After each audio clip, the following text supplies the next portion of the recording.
यह उन दिनों की बात है जब समय रहते दिल्ली शहर सबको अपनी शरण में लेने को तैयार था, जहां गरीब से गरीब आदमी 2 आने में अपना पेट भर लेता था। चलिए शुरू करते हैं इस बेबस इंसान की कहानी। सर्दी के मौसम की एक रात थी और रात के 12 बज चुके थे।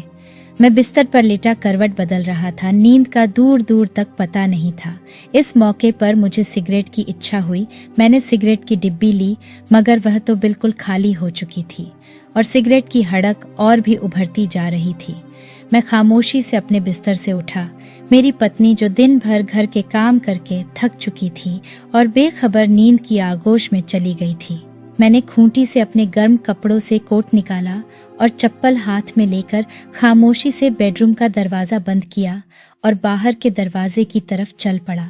हवा के एक ठंडे झोंके से मेरे पूरे बदन में एक ठंडी लहर सी उठ गई, मगर सिगरेट की हड़क ने मुझे बाहर निकल जाने पर मजबूर कर दिया।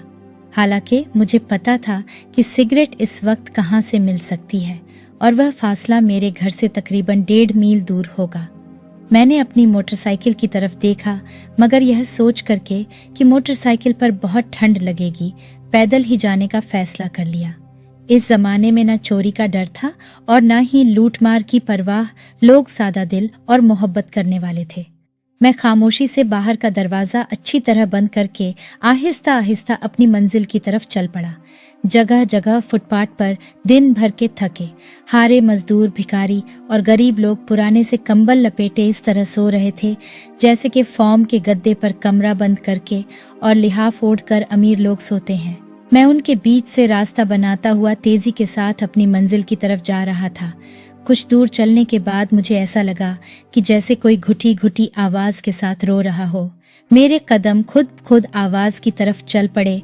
जैसे जैसे मैं उस आवाज के करीब जा रहा था तो उसकी घुटी घुटी सी रोने की आवाज मेरे कानों से टकरा रही थी और लाइट की मध्यम रोशनी में कोई अपने पांव के बीच अपना सर झुकाए बैठा था।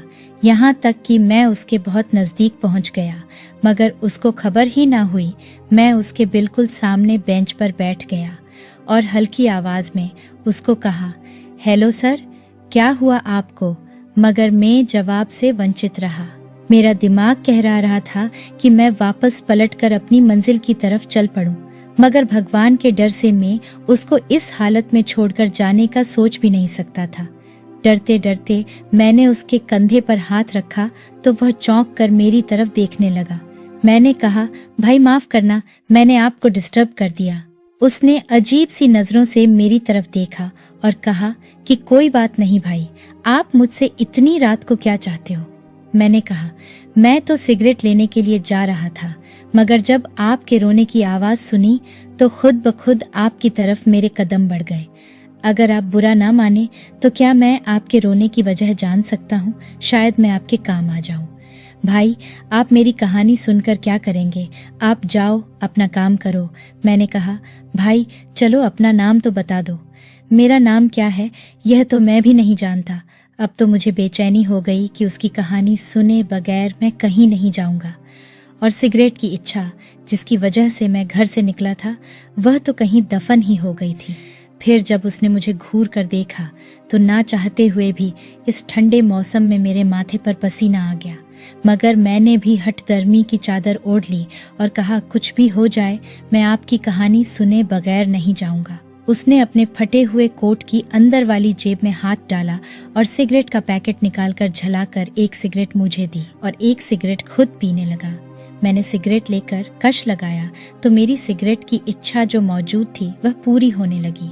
फिर वह खामोशी से सिगरेट पीता रहा और एक जगह ही देखता रहा। फिर थोड़ी देर की खामोशी के बाद वह बोला, भाई तुम कौन हो? तुमको इतनी रात को अचानक हमदर्दी का बुखार क्यों चढ़ गया है? भाई तुम मेरे साथ मेरे घर चलो, ठंड बहुत है। वह एकदम गुस्से में आ गया और अंग्रेजी में मुझसे कहने लगा, मैं तुम्हारे साथ नहीं जाऊंगा। और फिर सिगरेट लगाकर मेरी तरफ बढ़ाते हुए बोला, सिगरेट लो और दफा हो जाओ। उसने अंग्रेजी में ही मुझे गाली दी, जो कि खुशी दिल के साथ मैंने स्वीकार कर ली। थोड़ी देर खामोशी रही, सिर्फ हवा की सरसराहट चारों तरफ फैली हुई थी। फिर वह खुद मुझसे बोला और अंग्रेजी में मुझसे कहने लगा, भाग जाओ, मेरे पास से मुझसे बात मत करो। मैं खामोश रहा, सिगरेट के आहिस्ता आहिस्ता कश लगाता रहा। फिर थोड़ी देर के बाद उसने अंग्रेजी में मुझसे कहा, मैं 2 दिन के बाद तुमसे मिलूंगा। मैंने कहा, वादा? उसने कहा, मैं कभी गलत बात नहीं करता मेरे अजनबी दोस्त। वैसे तुम्हारा नाम क्या है? अब उसके बोलने का ढंग काफी बदल गया था। वह दोस्ताना माहौल में मुझसे बात करने लगा। तुम्हारा नाम क्या है? उसने मुझसे सवाल किया। जब तुमने अपना नाम नहीं बताया तो मैं क्यों बताऊं? अच्छा, यह बात है मेरे दोस्त, यकीन मानो मुझे मेरा नाम याद नहीं। हाँ, लेकिन मुझे सब लोग लक्की कहकर बात करते थे। अच्छा, चलो अब हम एक अच्छे दोस्त बन गए हैं, हाथ मिलाओ। उसने मुझसे हाथ मिलाया और मैंने उससे वादा लिया कि वह 2 दिन के बाद अपनी कहानी मुझे सुनाएगा। उसने बड़े दोस्ताना अंदाज में मुस्कुराते हुए मुझसे वादा कर लिया और जब मैं जाने के लिए उठने लगा तो उसने कहा, दोस्त अपना नाम तो बताकर जाओ। क्यों नहीं, मेरा नाम राजवीर है। अच्छा, तो तुम हिंदू हो? ये क्या बात हुई भाई? मैंने मुस्कुराते हुए कहा, हाँ, मैं एक हिंदू हूँ और तुम भी एक हिंदू हो ना? कोई सिख ना कोई मुसलमान, यह तो हम लोगों की बनाई हुई बात है ना? वह बहुत जोर जोर से हंसा। दोस्त बहुत अच्छे, यह बात सही है, चलो फिर मुलाकात होगी। मैं वापस घर आ गया। शुक्र है कि सुबह के 4 बज गए थे, मगर मेरी पत्नी अभी भी बेखबर सो रही थी। मैं खामोशी से बिस्तर पर जाकर लेट गया। दूसरे दिन मैं अपने कामों में बिजी हो गया, लेकिन जब फुर्सत मिलती तो मेरा दिमाग उसकी तरफ चला जाता। वह बहुत ही रहस्यमय व्यक्ति था। शाम से बारिश शुरू हो गई और ठंड और भी ज्यादा बढ़ गई। अगले दिन मुझे उससे मिलने जाना था, मगर दोपहर से रुक रुक कर बारिश हो रही थी। लेकिन फिर शाम को ठंड तो बहुत थी, मगर बारिश रुक चुकी थी। मैंने रात के 11 बजे से तैयारी शुरू कर दी और मैंने अपनी पत्नी को बताया कि मुझे एक पार्टी में जाना है जो कि रात देर तक होगी, इसलिए मेरा इंतजार मत करना और तुम सो जाना, मैं सुबह आऊंगा। क्योंकि दूसरे दिन संडे था, इसलिए मेरी पत्नी को भी कोई ऐतराज नहीं था। आज मैंने अपनी मोटरसाइकिल निकाली, हेलमेट पहनकर अच्छी तरह अपने आप को सर्दी से बचाने के लिए दस्ताने वगैरह पहनकर सिर्फ 15 मिनट में उसके पास पहुंच गया। आज वह बहुत खुशी के मूड में था, लेकिन चेहरे पर एक उदासी और मायूसी साफ नजर आ रही थी। मुझे देखकर वह फीकी सी मुस्कुराहट के साथ मुझसे मिला और कहने लगा, तुम भी अपने वादे के सच्चे हो, आखिरकार तुम आ ही गए। मैं तुम्हारा ही इंतजार कर रहा था। मेरे बहुत जिद करने पर वह मेरे साथ मोटरसाइकिल पर बैठकर काफी शॉप जाने पर तैयार हो गया। मंदिर के करीब एक काफी शॉप थी जो कि सुबह 4 बजे बंद होती थी। मैंने रास्ते से 2 सिगरेट के पैकेट लिए और फिर काफी शॉप पहुंचकर एक बिल्कुल अलग थलग मेज पर जाकर आमने सामने बैठ गए। उसको मैंने सिगरेट की ऑफर की जो उसने खुश होकर ले ली और फिर वह कॉफी आने तक हल्के हल्के कश लगाता रहा, मगर मैंने महसूस किया कि वह कुछ बेचैन सा था और खामोशी से कुछ सोच रहा था। अचानक वह फूट फूट कर रो पड़ा। बड़ी मुश्किल से मैंने उसको चुप किया। वह कहने लगा, राजवीर भाई, न जाने क्यों मेरा दिल कह रहा है कि आज आपसे मैं अपने दिल की हर बात शेयर करूं ताकि मुझे आसानी से मौत आ जाए। मुझे नहीं पता, लेकिन मेरा दिल गवाही दे रहा है कि आप पर भरोसा किया जा सकता है। उसके बाद वह एक गहरी सोच में डूब गया। मैंने भी खामोशी अपना ली। वह फिर रोने लगा। अब की बार मैंने उसको रोने दिया ताकि उसके दिल का गुब्बार निकल जाए। मैंने सिगरेट जलाकर उसको दी और वह हल्के हल्के कश लगाकर कुछ सोचता रहा। फिर मुझसे बोला, भाई, आप मुझसे वादा करो कि मेरी यह कहानी आप जरूर कहीं प्रकाशित करेंगे ताकि लोग मेरी कहानी से सबक सीखे। मैंने उससे वादा कर लिया और मैंने उसको कहा, कॉफी के साथ नीमको का ऑर्डर देता हूँ, पहले तुम कुछ खा पी लो फिर शुरू होना। भाई, मेरे पास वक्त की बहुत कमी है। मैं अभी और इसी वक्त आपको अपनी कहानी सुनाता हूँ और साथ ही कॉफी और नीमको भी खाता हूँ। आप बिल्कुल फिक्र ना करो। चलो तो अब कहानी सुनते हैं उसकी जुबानी। मेरा नाम आकाश है, मगर मेरी माँ मुझे लक्की कहा करती थी और इस नाम से मैं अपने दोस्तों और जानने वालों में मशहूर हूँ। मेरा असल नाम बहुत कम लोगों को पता था। वह कुछ मिनट सोचता रहा, फिर कहने लगा कि मैं बहुत बड़े सेठ का बेटा हूँ। क्या आपको यकीन आएगा, मेरे पास दौलत की कमी नहीं। मार्केट में जो कपड़े की मील थी वह मेरे नाम पर थी। मेरा बाप बहुत बड़ा स्मगलर था।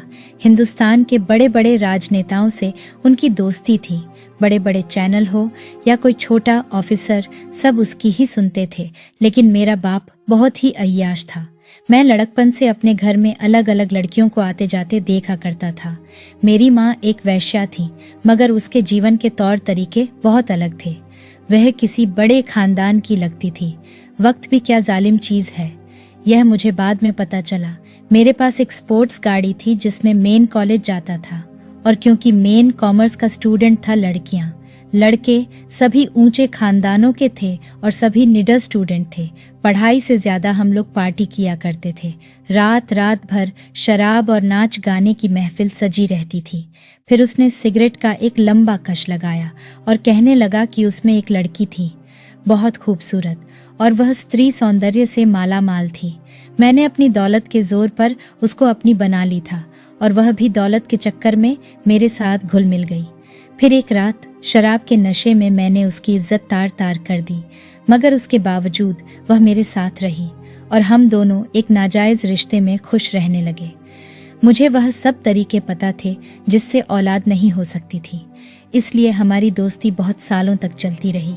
लेकिन फिर मेरा दिल उससे भर गया और मैं दूसरी लड़कियों के साथ रात गुजारने लगा। उसमें कई तो ऐसी लड़की थी कि जो मुझसे एक रात के हजारों रुपए ले लेती थी। फिर वह चारों तरफ देखकर कुछ सोचने लगा और थोड़ी देर के बाद बोला, लेकिन भाई, एक लड़की के श्राप ने मेरी दुनिया उजाड़ दी। हुआ कुछ यूं के एक दिन मैं अपने ऑफिस में बैठा हुआ था और अपनी सेक्रेटरी के लिए इंटरव्यू कर रहा था। काफी बोल्ड तरह की लड़कियां थीं, मगर इतने इंटरव्यू ले लेकर मैं बोर हो गया था। तो मैंने अपनी सेक्रेटरी को कहा, अब किसी को अंदर नहीं आने देना, बाकी इंटरव्यूज कल होंगे।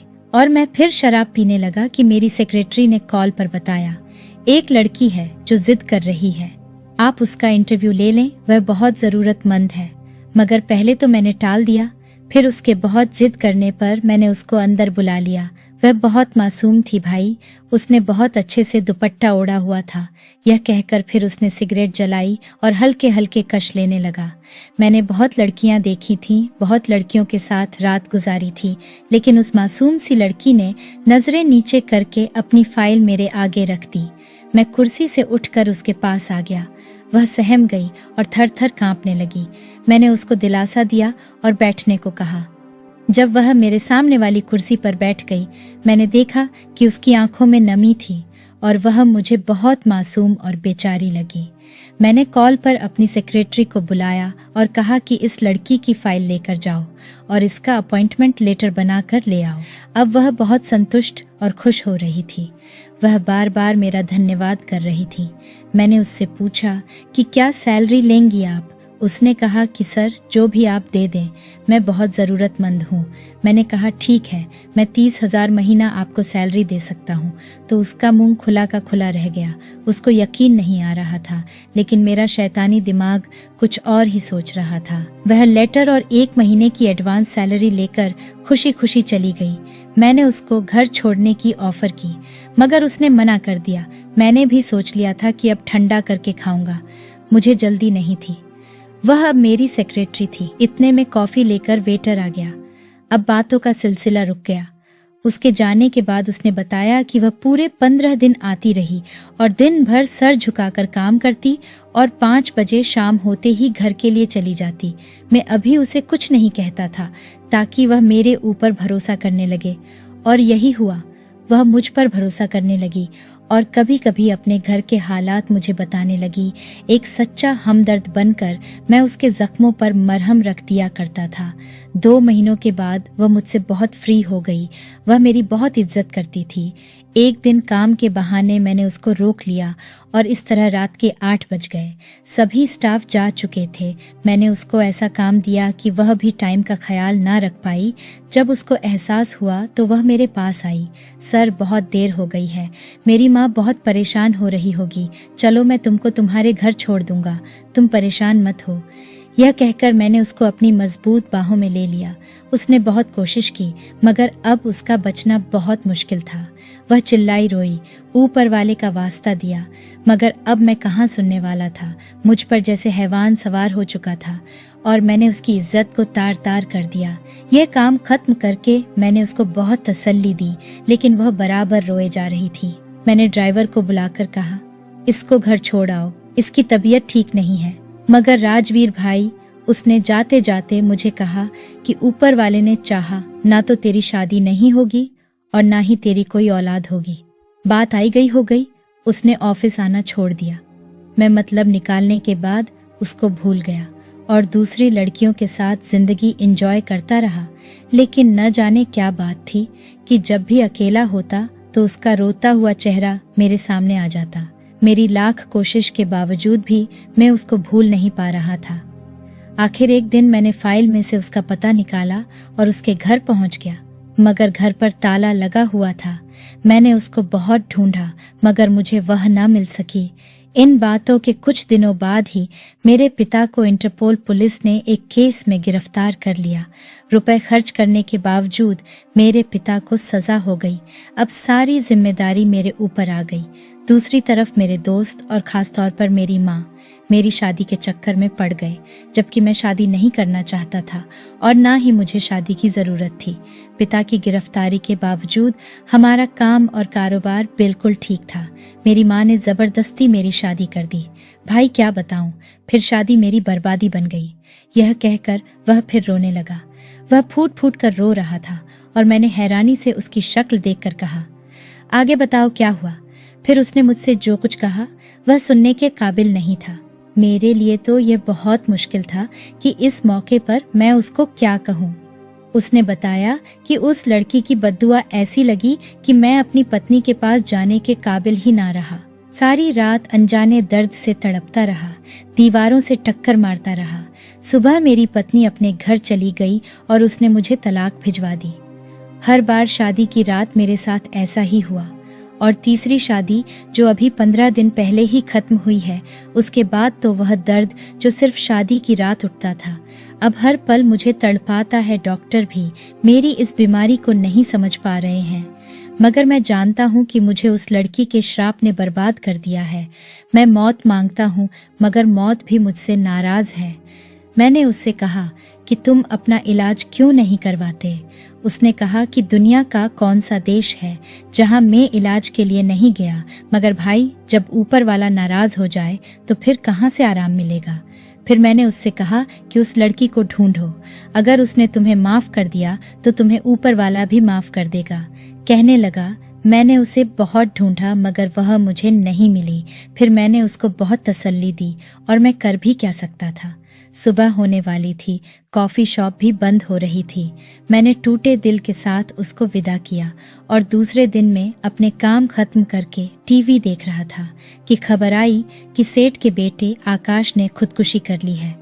यह खबर सुनते ही मैंने मोटरसाइकिल ली और मिनटों में उसके घर पहुंच गया, क्योंकि रात ही उसने मुझे अपने घर का पता दिया था।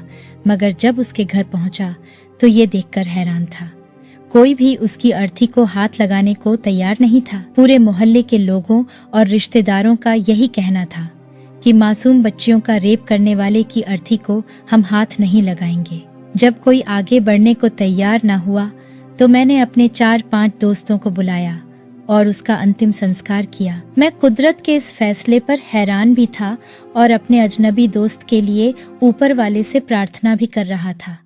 शायद मरने के बाद ऊपर वाला उसके जुर्मों को माफ कर दे, मगर काश मुझे वह लड़की मिल जाती तो मैं उसको माफ करवा देता। लेकिन कुछ ना हो सका और मेरा अजनबी दोस्त एक श्राप के तहत उस ईश्वर को प्यारा हो गया, ऊपर वाला उसको माफ कर दे। लेकिन यह भी सच है कि किसी मजबूर की मजबूरी का फायदा कभी नहीं उठाना चाहिए। जिसको करने से घाटे का सौदा होता है उससे हमें बचना चाहिए, क्योंकि दुनिया वालों से तो शायद हम बच जाए, लेकिन ऊपर वाले की सजा से और उसकी पकड़ से कोई भी नहीं बच सकता है। अगर आपको हमारी ये कहानी पसंद आई है तो वीडियो को लाइक और चैनल को सब्सक्राइब करना मत भूलिएगा और कमेंट करके इस कहानी के बारे में अपनी कीमती राय जरूर दीजिएगा।